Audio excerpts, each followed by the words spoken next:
The Flyers returned to practice today in Salt Lake City, Utah for the first time, and they practice at the famous Utah Olympic Oval. We also got some injury updates, specifically on one Rasmus Ristolainen, obviously one of the Flyers' most important defensemen, but also a potential option to be traded before the deadline. I'm Charlie O'Connor of PHLY Sports, and these are your Flyers post-practice notes. So the Flyers are in the midst of a losing streak, and not just a losing streak, they have been shut out in each of their last 3 games, so maybe it was the perfect time to have a little bit of change of scenery, not just a road trip, but a very interesting spot to practice at the Utah Olympic Oval. It was built for the 2002 Winter Games in Salt Lake City, and that's where the Flyers are right now, preparing for a game against the Utah Hockey Club on Tuesday night. Now, the Olympic Oval does have a hockey rink, obviously, but it's not just that. It also has 2 speed skating tracks, one a long track, one a short track.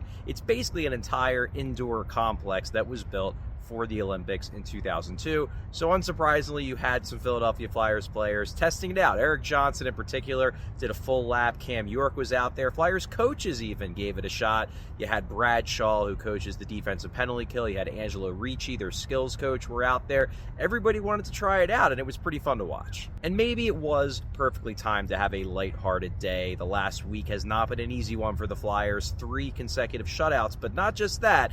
There obviously was the trade that sent Joel Farabee and Morgan Frost to Calgary. So 2 guys that were very popular in the room left, and they haven't even been replaced, if you want to use that word yet, because Jacob Pelletier and Andrei Kuzmenko have yet to join the team. They were acquired in the trade, but they're both dealing with visa issues that will not allow them to join the team officially. The hope is that they'll be here for Tuesday, but they're not there yet. So it's just kind of kept the team in a little bit of a state of limbo, even as they're struggling on the ice. Garnet Hathaway, in particular, after practice, said he thought it was good for the guys to have a fun day, an interesting day, a day that isn't just your normal practice. He said also it was just nice to put some pucks into the net during practice, because obviously they've been struggling to do that. But perhaps this is the change of pace the Flyers need, just like when they were struggling in November and they all went over to Cam Atkinson's house in Tampa, and that kind of turned their season around then. Maybe this could spark them. The Flyers also provided a number of injury updates, not concrete updates, but we did get some clarification on the status of a few key guys, namely Rasmus Ristolainen, who did miss the entire third period. I was told after the game he was a little sore going into the game. Before practice today, John Tortorella said he was nicked. Confirmed that he didn't believe it was anything serious, said they'll have to wait and see about tomorrow. But it sounds like Ristolainen isn't too banged up, which will certainly come as a relief to those who are hoping the Flyers put Ristolainen on the trade block before the March trade deadline to acquire more assets for the rebuild.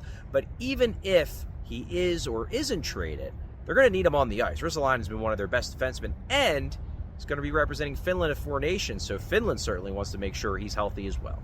Now on to Owen Tippett, who's been out since taking a big hit from Brendan Dillon against the New Jersey Devils last week. Unclear what the specific nature of the injury is. Obviously, a lot of people theorize concussion. Some people theorize shoulder. He's still day-to-day. He was at practice. He is on the trip, but he did not skate. He was doing workouts off to the side, and I will say, watching those workouts in person, it looked like it was mostly stuff to do with the shoulder, so might lean towards that being the injury, but doesn't seem like Tippett is too banged up. He looks fine, but perhaps they're just going to keep him out through the end of this week, give him the entire 2-week break during 4 Nations to fully recuperate and be ready to go once the Flyers hit the ice again near the end of February. Also got some clarification on Nick Deslauriers. Deslauriers been out since early December.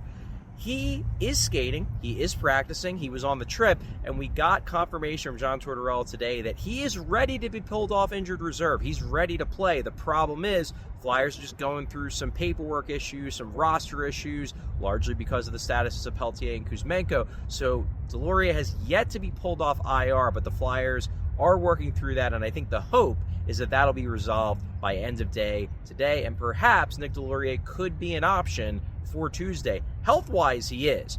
paperwork, logistics-wise, we'll have to see. And finally, when it comes to Peltier and Kuzmenko, fans are excited to see what the Flyers got in these two guys in that trade late last week. They were not at practice today. John Tortorella did say they're holding out hope that maybe the visa issues, the paperwork, will be resolved and they could potentially play tomorrow against the Utah Hockey Club.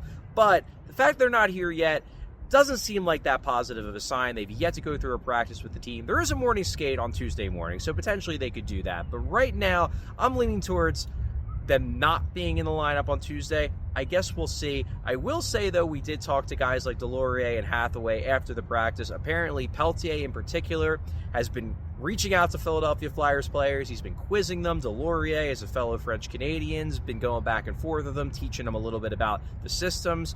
Kuzmenko has reached out to guys as well. Obviously, there was a bit more of a language barrier with him. He's Russian. But it seems like both guys are very excited to join the team. We'll see if they can join them on Tuesday against Utah here in Salt Lake City. I'm Charlie O'Connor of the PHLY Sports. Thanks for watching. Thanks for listening. We all silly like the mayor.